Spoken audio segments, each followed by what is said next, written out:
Hello, this is U.S. History, and you are watching the video on settlement and colonization, and we're talking about the early colonization period for the English in America, particularly with the emphasis on the southern colonies today. So taking a look at our timeline here, you can tell that we are looking at the early 1600s. So this is whereas the last episode you watched, there was a timeline for pre-U.S. history. Now we're talking about the U.S. history period, which starts in the 1600s. So all of this stuff right here from Jamestown in 1607 all the way down through the end of the Pequot War against Massachusetts. This is a time of colonization, and there is some colonization after that time, but this is the time we're looking at. So we're looking right here at 1607 with Jamestown's founding. Now there are 3 colonial regions, and you're going to need to remember all of them and something specific about each of them.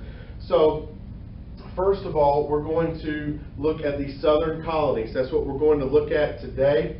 And before we do that, I want to tell you each of the 3 regions has something specific that you need to remember about it.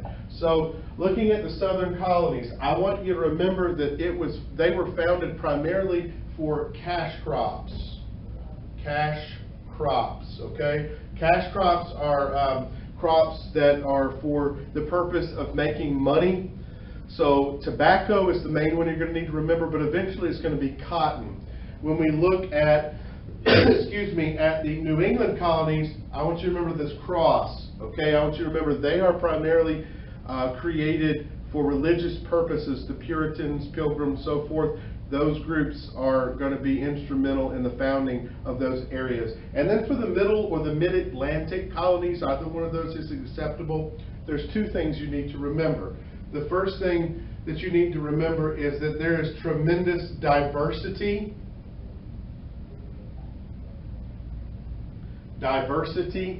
That means there's lots of different types of people that live in this area, and that's because lots of different types of people moved there when they were first founded.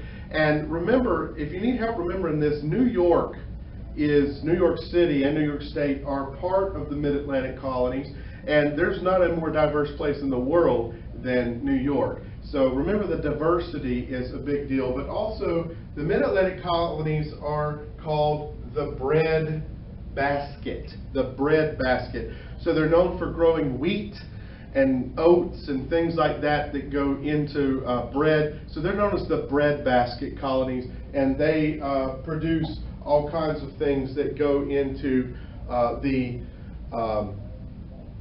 diet of Americans in this time. So again, southern colonies, then we are going to talk about the New England colonies, and then we're going to come down and we're going to talk about the middle or the mid-Atlantic colonies.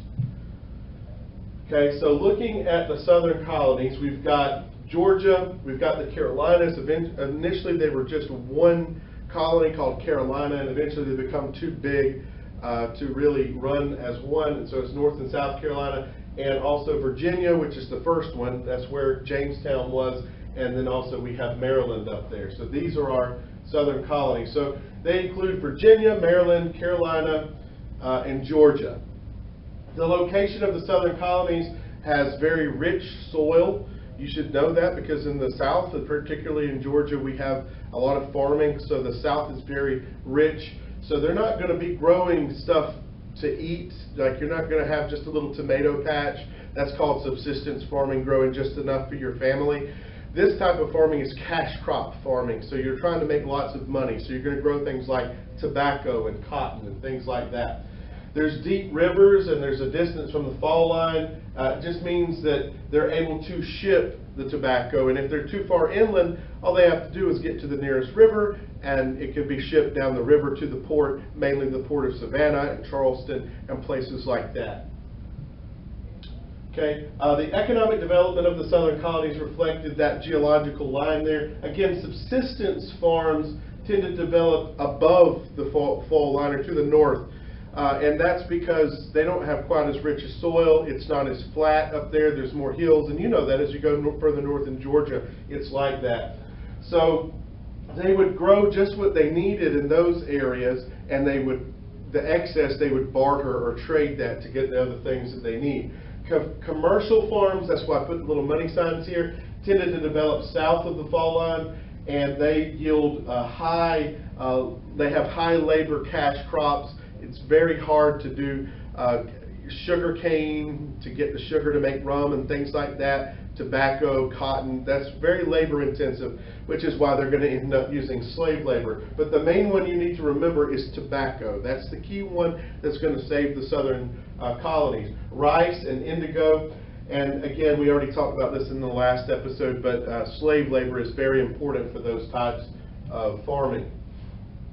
Relations with Native American Indians in the South were somewhat peaceful to begin with. There's a peaceful coexistence.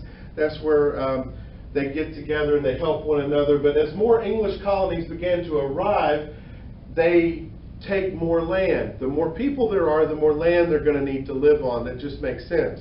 But to take that land, they're taking it from the Indians, and that's going to make the Indians very mad, as I'm sure you can imagine. If they keep taking your land, you would be angry as well. So the relationship starts off pretty peaceful, but it's going to slowly deteriorate, and they're going to begin fighting more and more. So the tension of the interactions with the American Indians in the southern colonies grows as their economic development grows.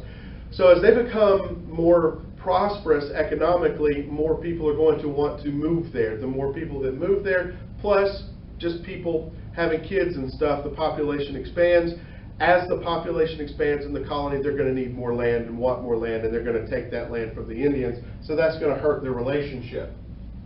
Once large-scale cash crops of tobacco, rice, and indigo prove highly profitable in this mercantilist system, more colonists arrive seeking economic opportunity. You'll probably want to watch the first lesson, 1.1, on transatlantic trade if you want to know more about mercantilism.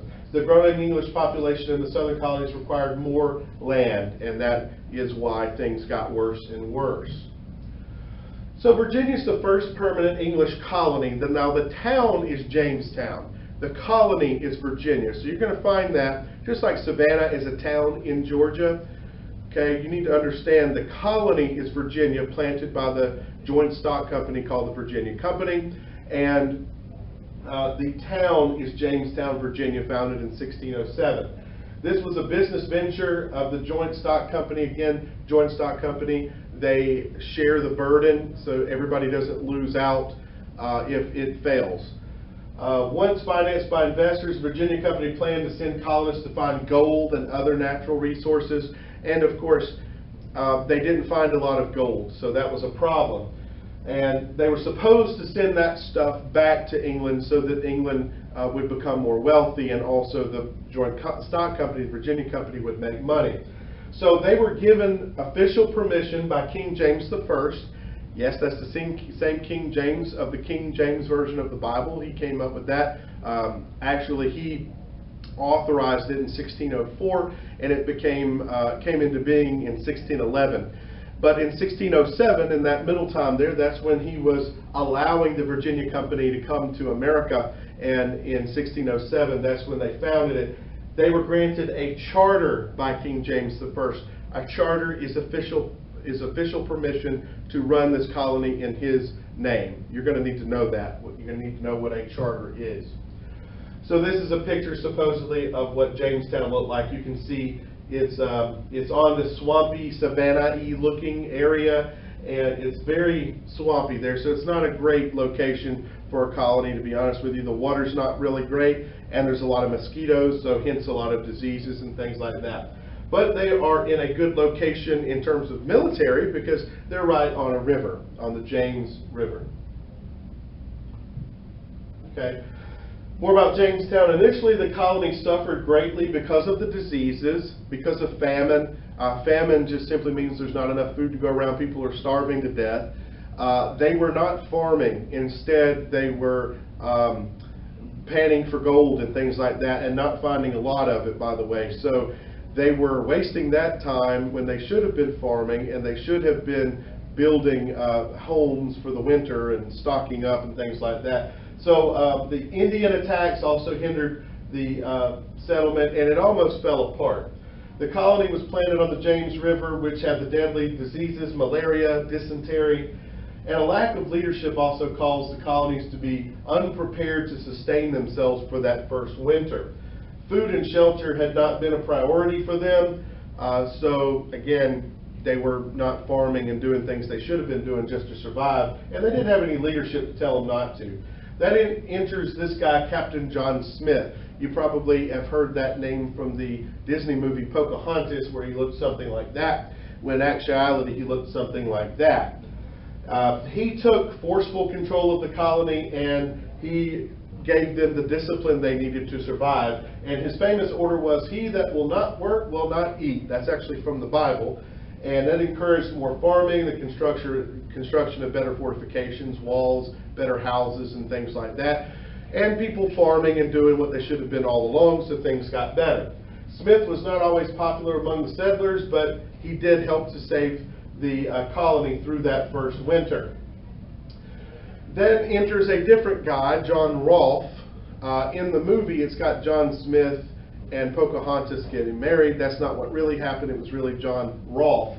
John Rolfe came to America, and he had gotten his hands on some Spanish tobacco seeds, which he was not supposed to have. It was punishable by death to give those away in the Spanish Empire. But he had those, and he found that they grew very well in Jamestown. So finally, they grow these things, and Europe is addicted to tobacco. So they grow this stuff, they harvest it, it goes back to Europe, and it makes the Virginia Company a very high profit. So it's very good for them. So remember, it is tobacco that is going to finally make the colony of Jamestown, the colony of Virginia, profitable. And it's all because John Rolfe brought the tobacco seeds and found out that they would grow very well there. So it's going to be a staple for the economy of Virginia, and then later North Carolina especially, and the rest of the South as well. But John Rolfe brought that. He pretty much saved the Virginia colony with tobacco. So if you see a test question about that, the answer is tobacco. Later, cotton is going to become king in the South, but it starts with tobacco. And of course, you know that the sports teams for the University of North Carolina are the Tar Heels. That's because when people worked in the tobacco barns, they would let the tobacco hang, and of course the tar would drip out of the tobacco leaf onto the floor. They'd get it on their shoes, they'd go into the local stores, and people say, "Oh, those Tar Heels are in here," and that's where they get their sports team name from. So just a little 5-cent piece of trivia for you. Now Pocahontas, this is supposed to be her as she got older. She marries John Rolfe and then moves to England, and she becomes quite famous there. She's a little bit of a novelty. Everybody's like, "Come see the Native American princess," and that sort of thing. And this is of course her when she was much older in this particular etching here. And that's him there, and there's a picture of some tobacco fields. But the stories differ between what John Rolfe told and what the Native Americans tell today. John Rolfe tells that she went willingly with him, and she fell in love with him, and that she saved his life because her dad, Chief Powhatan, was about to kill him, and she fell in love with him and saved his life, and yada, yada, yada. He's told that story, but the Native Americans tell a different story. They tell that he kidnapped Pocahontas and took her to England against her will. So which one you believe? Truth is usually in the middle somewhere, but not in this case. I don't know how it could possibly be. But the relationship between the English settlers in Jamestown and the American Indians there was quite complex. The Indians wanted to keep the peace. Chief Powhatan of the Powhatan Indians in Virginia did not want to fight, and they're in the Chesapeake Bay area, so sometimes they're called the Chesapeake Bay Colony. But they did not want to fight. They wanted to get along with the Europeans that were moving in, and he tried to work with them and help them. He taught them how to grow corn and things like that, and he taught them how to store up for the winter, taught them how to build better housing and things like that. And they made deals and said they wouldn't take more land, but of course over time people came and they wanted more land, and they took more land. They took it from the Indians, and the Indians would get mad and eventually fight back. But it starts off as we say, very uneasy, but they are trying to get along. And then as they take more and more land from the Native Americans fight back. But the natives did provide much needed corn in the winter months, and there were only minor skirmishes in the beginning. So if you had to summarize it, you could say that they got along very well in the beginning, but things deteriorated over time as the Europeans took more and more land. Now this is that famous picture where John Rolfe claimed that Chief Powhatan was getting ready to kill him, and the young daughter of the princess Pocahontas jumps in the way and tries to save his life, which of course we have no evidence that this actually happened, but this is a story that John Rolfe himself told. And you may remember that particular scene from Pocahontas, the Disney movie.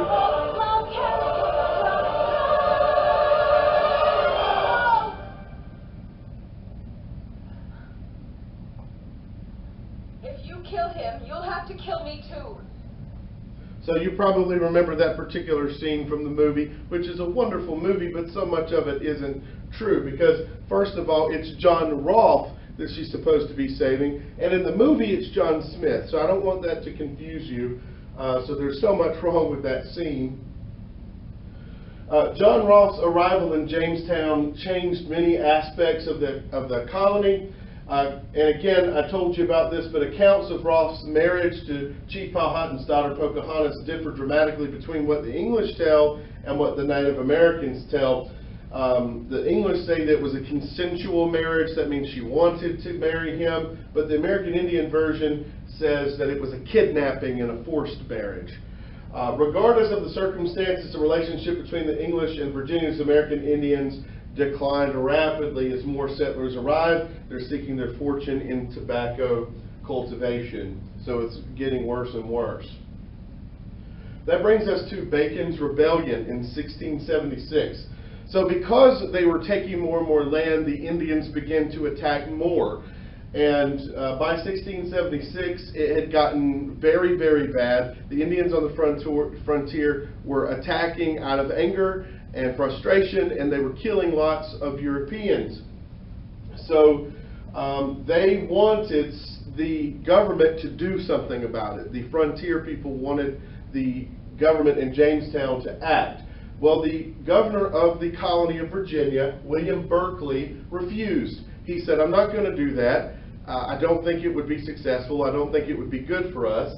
So he refuses. Well, in 1676, there was a man that lived in Jamestown or near Jamestown, and his name was Nathaniel Bacon. So Nathaniel Bacon gets these guys together that are all frontier people, and they're angry, and he forms his own army basically, and they attack the Indians. But they also go into Jamestown and burn some buildings down, so they're burning their own town down, and they're going after Berkeley. Well, Berkeley retreats out of the city and runs away, and so they do manage to get rid of him. But the only reason this particular rebellion falls apart and ends is because its leader, Nathaniel Bacon, gets sick and dies of dysentery, which is a very, very painful way to go.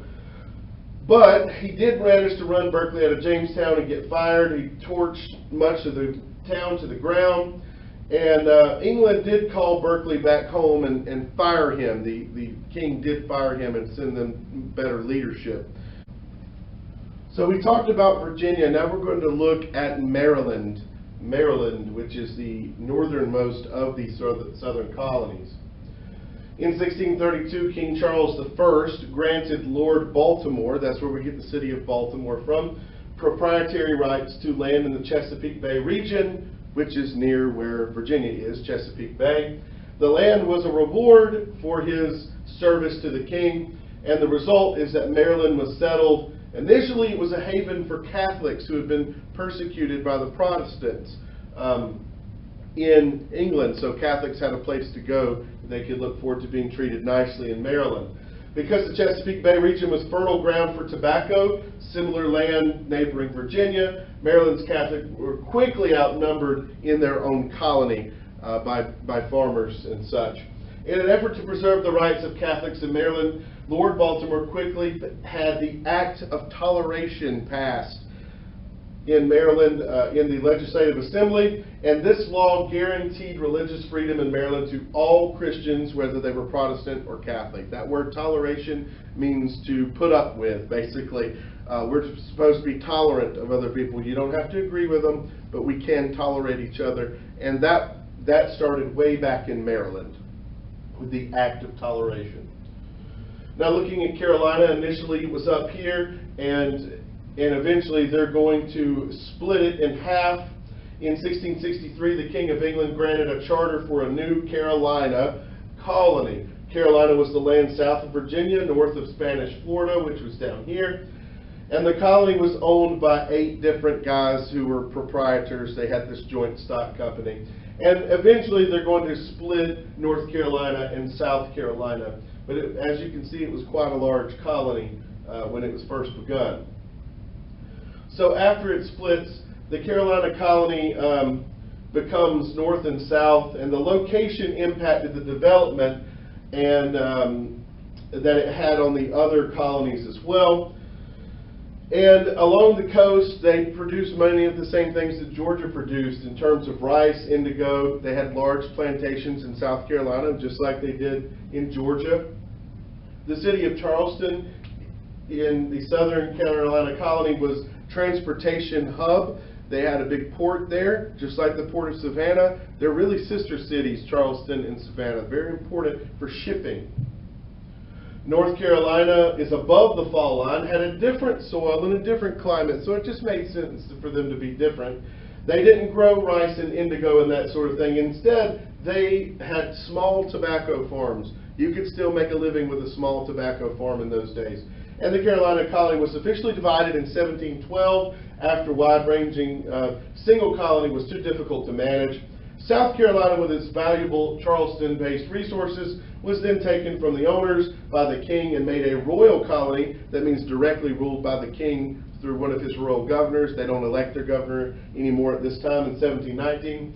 Later in 1729, the proprietors who owned North Carolina sold their shares to the crown, and that made it a royal colony too. So you can see that the king is taking more and more of the authority away from the people of the colonies. Georgia, of course, is the southernmost colony. It's founded by debtors, people who owed money and were sitting in jail for it. And of course, if you're sitting in jail, you can't make money to pay your debts back, so it made sense to let them go and try to start a new life. And they came here, and really it was supposed to be a buffer between Spanish Florida and South Carolina, so it was supposed to protect poor little South Carolina. Now initially Georgia didn't look like it looks now. It was between the Altamaha rivers, which runs just south of here through Jessup, and the Savannah River. And those were the original boundary lines of the state of Georgia. So if you went down Highway 301 and you went all the way into Jessup and you were to cross the Altamaha River, that would have technically been the boundary line between Georgia and Florida at that time. It's kind of hard to imagine today. Georgia was the last English colony established in North America before the American Revolution. In 1732, Georgia was created by England for 2 purposes. First, it was supposed to create a defensive buffer between the Spaniards in Florida and the increasingly valuable South Carolina plantations in Charleston Port. So again, the buffer. And the second purpose was to reduce the number of debtors in the London jail by sending some of them to Georgia to start a new life. They had also done this in Australia, by the way. This is how Australia was begun, by people who were in jail. General James Oglethorpe and 20 trustees were given the charter or the official permission to start Georgia, and they had very, very strict rules. And actually, there was no drinking or gambling or anything like that in early Georgia. Of course, the first city was right there at Savannah. Also, they did not allow slavery Early on, slavery was not allowed in Georgia, but things began to change over time. So at least they started on the right track. This is that old picture you probably remember from your Georgia Studies class in 8th grade of downtown Savannah. Georgia was a planned city. There's a difference between a planned city and a city that just pops up next to a river or a railroad track. He set it off into squares. So if you go down to downtown Savannah today, you can see those different squares even today. Chippewa Square, Lafayette Square, and so forth. And you look, it's laid out brilliantly. You've got River Street down here. Many of you have probably been there. Bay Street is now right through this region.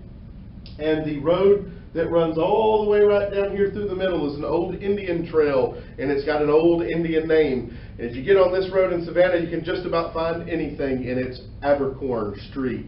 Abercorn runs right down the middle, right through here, and you can follow that road and just about find anything in Savannah. So it's a really old road. So land holdings were limited in Georgia to small farms. Again, slavery was banned, alcohol was prohibited, and after the original wave of settlers established a colony at Savannah under Oglethorpe and the trustees' strict guidance, greater resistance to the rules developed over time, including slavery, and they wanted to begin bringing people in.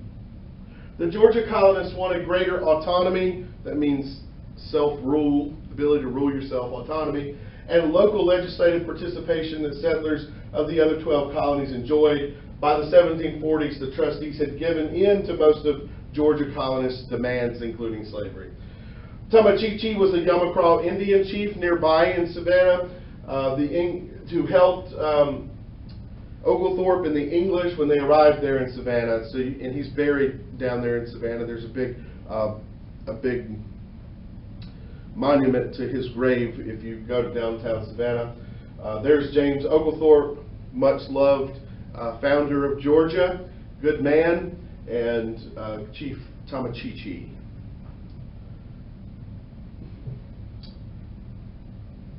And that'll do it for this lesson on the Southern colonies. Thank you.